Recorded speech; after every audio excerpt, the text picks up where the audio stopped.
In his new book, Speechless, Controlling Words, Controlling Minds, Michael Knowles examines where political correctness came from. Michael Knowles, author and host of The Michael Knowles Show, joins us now to discuss. Hi, Michael. Welcome to the show.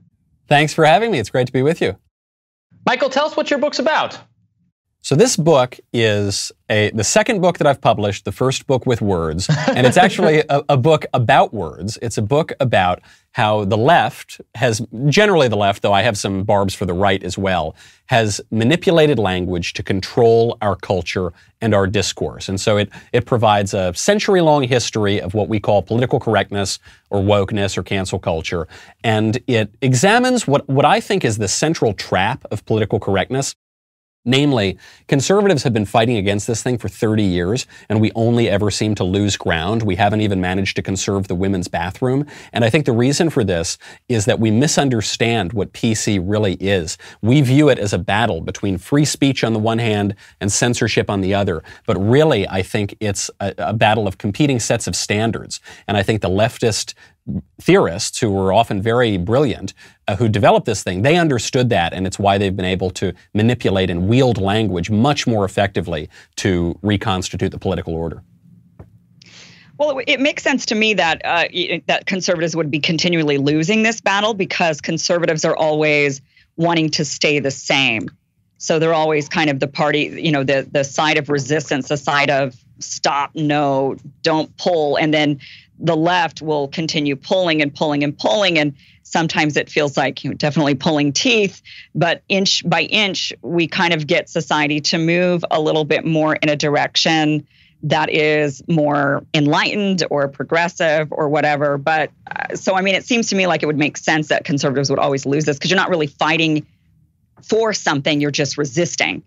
Well, this reminds me of Chesterton's observation that it's the job of the liberal to go about making mistakes and the job of the conservative to make sure those mistakes are never corrected. And I think that's probably closer to your description of it. But I don't think it's quite right. I don't think that, I certainly don't want to keep the society exactly the same as it is now. I think it's basically in ruins at the moment. So I would like to return to a culture of, say, life. I would like to make abortion illegal. I'd like to have a more sensible and reality-based definition of what sex is. We can no longer even discern between men and women. I would like a much more serious and traditional definition of marriage. I would like a society that recognizes and respects the middle class and maybe pushes for a little bit more manufacturing in this country and actually producing something beyond shipping our jobs overseas. I'd like stronger borders. I'd like a whole lot of things that we don't have right now. But even when we want pretty significant changes, we still lose on those issues. By the way, even when the majority of Americans on certain issues, like for instance,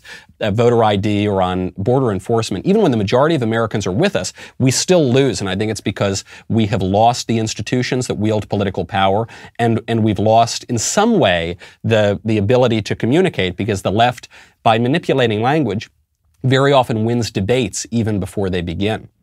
There's a lot of, I think there's a lot written and talked about on the subject of cancel culture, wokeness, et cetera. I have a book about the campus free speech issue. There are many other books of, similar to silenced, censored, speechless, et cetera. I think we've talked this problem almost to death, the problem of the progressive left having an intolerance for ideas they disagree with. And I mean, you're right, trying to use language or trying to change the meanings of words so you can't even talk about things in like a very Orwellian sense. But you've done this in your book. Have we correctly diagnosed where this comes from before we can even understand how to stop it? No, I think the difference with my book is that I think cancel culture is a perfectly fine thing. So most of these books say, cancel culture is terrible and it's brand new and we've got to get rid of it. But I don't think it's new at all. I think that all societies have standards. All societies inevitably have taboos. The United States has outlawed or otherwise suppressed all forms of speech from the very beginning of our country through the present. And so what has happened is not so much that we now have less free speech today than we used to have. In some ways, we have more free speech. You know, all those 7 words that George Carlin said we could never say on TV, now I think we almost are required to say them on TV, but we're not allowed to make perfectly plain observations about nature, about men and women or babies or whatever else, because then you'll be labeled as some sort of bigot or some misinformer. So I think that the key here is that we had cancel culture in the 1950s. In the 1950s, you would be canceled for being a communist.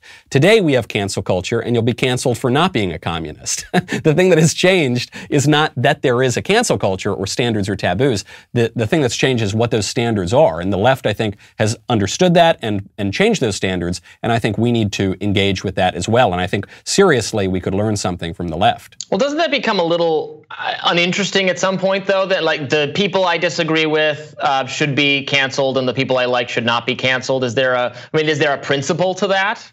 There is. The principle is the good, the true, and the beautiful. I think, I know that it's very popular now in some corners of the right to pretend that Drag Queen Story Hour is one of the blessings of liberty, which is, you can hear James Madison rolling over in his grave, by the way. But I don't think it is, and the Founding Fathers would not have thought that either. They did not conflate, as we do today, liberty and licentiousness. And even the argument that people make on both the left and the more moderate right, when they say that if we ban, say, Drag Queen Story Hour, that the left will prevent us from going to church on Sunday. I say, first of all, they've already been preventing us from going to church on Sunday. They spent much of last year doing that. But second of all, if we really cannot discern between a pervert twerking for a toddler at the public library and a pastor preaching the gospel, if we really think those things are absolutely on the same level, then what we have done is conceded our faculties of reason and our moral conscience. We're saying that we can't discriminate between true and false and good and bad and right and wrong. And if that's the case, then we can't have self-government, which relies on those faculties. That's what John Adams means when he says the Constitution's built for a moral and religious people. If we really can't discern between good and bad, then self-government's not possible. Do you think that we're just sort of trading intolerances? I mean, it seems, you mentioned the 50s and you cancel communism, and you mentioned now you're canceled if you're not a communist. But then you also bring up that you would like to ban abortions, or you would like to return to certain norms and sort of banning. I mean, essentially that would be a different brand of intolerance. I mean, so one side right now, I do agree that there's a lot of leftist or liberal or whatever you want to call this particular group intolerance, but I feel like it's more of just trading it out. So we would just trade for conservative intolerance. Well, I mean, is that a threat, do you think? Well, if you make any moral claim, if you're going to have any society at all, then you need to encourage the good and discourage the bad. That's the most basic way society governs itself. I think of John Locke, the father of liberalism.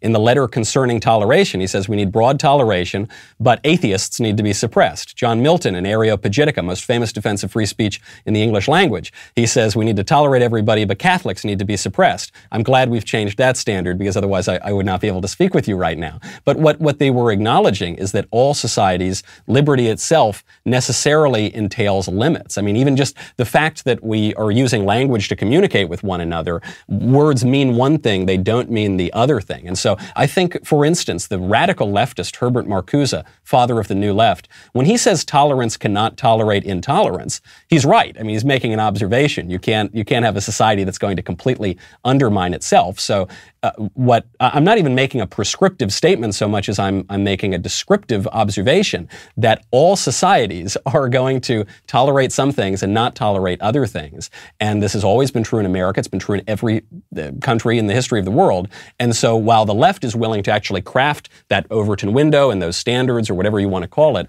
the right has been dithering and twiddling our thumbs and refusing to engage, which is why we've consistently lost. Thanks so much for talking with us, Michael. Great to be with you both.